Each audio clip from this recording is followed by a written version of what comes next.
If you would raise your right hand, and they've asked me to do this slowly because this is their one photo op. During Supreme Court confirmations, there's a fairly standard script, and Sonia Sotomayor is unlikely to be much different.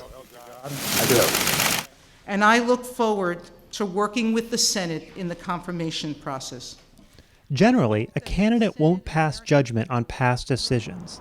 Long-settled cases are an exception, though.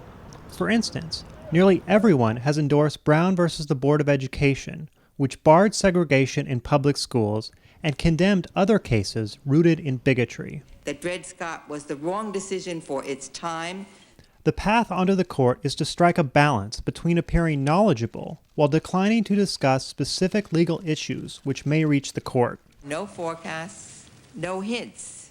The judge's only obligation, and it's a solemn obligation, is to the rule of law. Umpires don't make the rules, they apply them. And tell me if you feel I'm not striking the right balance.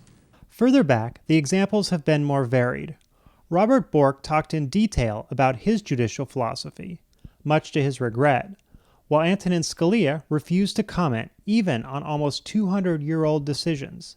The memory of these two justices was part of the reason that subsequent nominees struck more of a balance. If a nominee, although it's their right, does not answer questions that don't go to how they, what they would decide, but how they would decide, I will vote against that nominee regardless of whom it is. And you can thank Justice Scalia for that. Judge Sotomayor will likely keep the balance.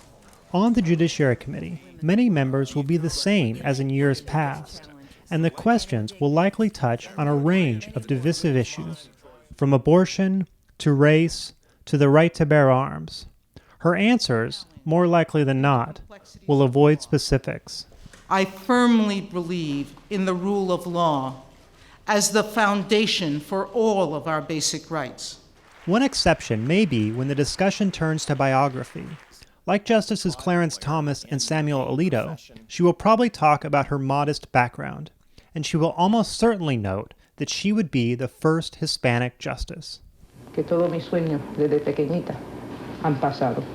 And she will want to address her comment that a wise Latina woman may render better decisions than a white male, and discuss in greater detail how her background will and will not affect her judicial work. This wealth of experiences, personal and professional, have helped me appreciate the variety of perspectives that present themselves in every case that I hear.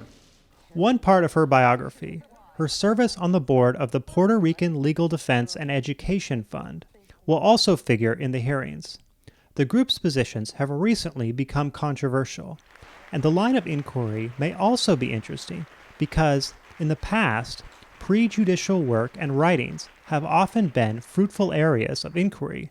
That was the position that I took as an advocate.